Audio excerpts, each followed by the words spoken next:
Une nuit marquée par des frappes massives de missiles et de drones russes à travers l'Ukraine a fait au moins 8 morts et plus d'une douzaine de blessés, suscitant des appels urgents à l'aide internationale. L'armée américaine reprend ses frappes contre l'Iran en réponse à des attaques menées précédemment contre une base américaine en Jordanie. Le bilan du séisme qui a frappé le Japon mardi s'élève désormais à au moins 34 morts, tandis que les autorités tentent de localiser des survivants. Au moins 8 personnes sont mortes et une douzaine blessées dans une attaque massive de missiles et de drones russes à travers l'Ukraine. Les bombardements suscitent des appels urgents à l'aide internationale.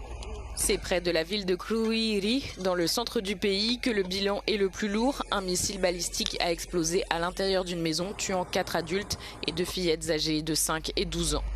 À Poltava, un drone a touché un entrepôt, tuant une personne. Les attaques ont également visé Lviv et la capitale Kiev, où le maire Vitali Klitschko a exhorté les habitants à rester dans les abris, tandis que les équipes d'urgence luttaient contre des incendies dans plusieurs quartiers.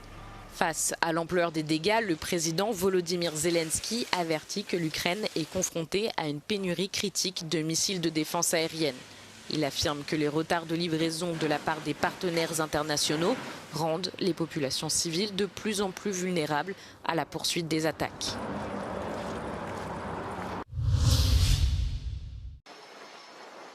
L'armée américaine annonce avoir mené à bien une vague intensive de frappes contre l'Iran en réponse aux attaques iraniennes précédentes contre une base américaine en Jordanie. Le commandement central américain déclare dans un message publié sur les réseaux sociaux qu'en l'espace de 2 heures, les États-Unis avaient frappé des dizaines de cibles appartenant aux gardiens de la révolution iranienne.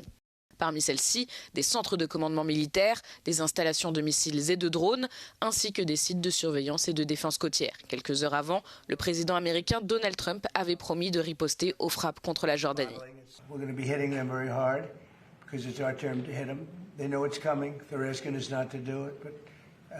They tried shooting it last night. So we had 5 rocket shots going 8,500 miles an hour, and all 5 rockets were knocked down to the ground.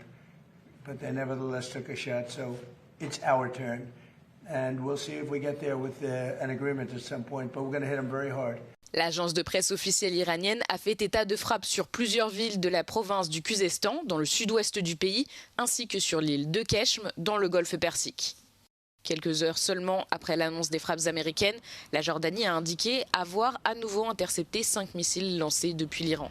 Mercredi, les États-Unis se sont également associés à l'Arabie Saoudite pour frapper des milices soutenues par l'Iran en Irak voisin, tuant au moins 20 combattants et 6 conseillers iraniens.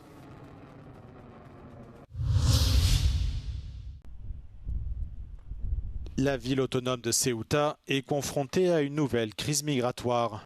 Plus de 1500 personnes ayant atteint l'enclave espagnole à la nage depuis la semaine dernière. Une arrivée massive qui submerge les services de sécurité aux frontières et met sous pression des centres d'accueil déjà totalement saturés. Le président de Ceuta, Juan Vivas, a annoncé l'ouverture de 2 centres d'accueil exceptionnels, mais leur capacité reste largement insuffisante. La situation est particulièrement critique pour les mineurs non accompagnés. Ceuta en héberge actuellement 570, alors qu'il n'était que 180 il y a 10 jours à peine. Juan Vivas a rappelé que des migrants avaient déjà trouvé la mort en tentant la traversée, 60 corps ayant été retrouvés en mer l'année dernière. Les autorités ignorent ce qui a poussé autant de migrants à rejoindre Ceuta à la nage. Mais le président de la ville autonome a pointé du doigt un arrêt rendu par la Cour suprême espagnole au début du mois.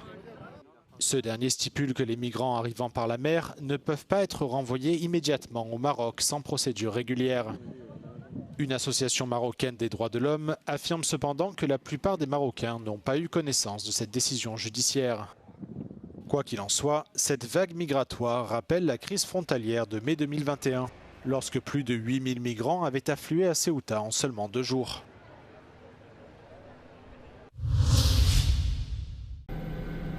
Le bilan du séisme de magnitude 7,1 qui a frappé le sud du Japon il y a 2 jours s'élève désormais à au moins 34 morts, ont indiqué les autorités ce jeudi. Au moins 86 blessés ont également été recensés, dont 5 grièvement. Les opérations de recherche se poursuivent à Kumamoto dans l'espoir de retrouver des survivants, alors que la chaleur accablante réduit leurs chances de survie. Les autorités n'ont pas divulgué le nombre exact de disparus, mais des dizaines de victimes seraient toujours coincées sous les décombres selon les médias locaux. En 48 heures, une vingtaine de personnes ont déjà été secourues dans les zones les plus touchées. Le centre commercial Aeon, où se trouvaient des milliers de visiteurs au moment du séisme, a subi les dégâts les plus importants. Son deuxième étage s'est effondré à la suite d'une explosion survenue quelques minutes après le séisme, alors qu'un nombre inconnu de personnes s'y trouvait encore. De nombreuses victimes ont également été piégées sous les décombres à Yatsushiro, où l'effondrement d'une cheminée industrielle dans une usine de papier a fait au moins 8 morts. Les autorités locales indiquent que certaines habitations ont été rasées et d'autres endommagées, contraignant quelques 10 000 habitants à évacuer et à se réfugier dans les 400 centres d'accueil mis en place par le gouvernement. Ce séisme, le plus important à avoir frappé Kumamoto depuis une décennie, a également privé d'électricité près de 20 000 foyers. En France, le méga-feu qui a ravagé 42 000 hectares en Gironde reste stabilisé jeudi matin après une nuit plutôt calme, a déclaré la préfecture, qui s'attend à une météo plutôt favorable avec la levée de la vigilance canicule. Des conditions d'intervention moins extrêmes pour les sapeurs-pompiers dans le sud-ouest, en alerte à l'échelle nationale avec de nombreux foyers actifs dans la forêt de Fontainebleau, près de Dijon, dans les Hautes-Alpes ou encore dans le Var.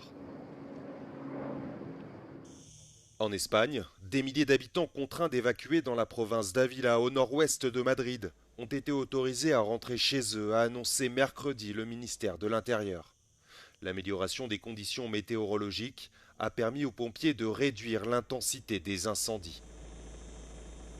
Ahora mismo se está en una tarea de contención del incendio y también de refresco, entre otras cosas, para evitar el que pueda haber cualquier reinicio de incendios en zonas que pensábamos ya estaba consolidado o estable la situación. Plusieurs habitants évacués ont pu regagner leur domicile dans la région de Valence, malgré des incendies encore attisés par les températures élevées et les vents violents.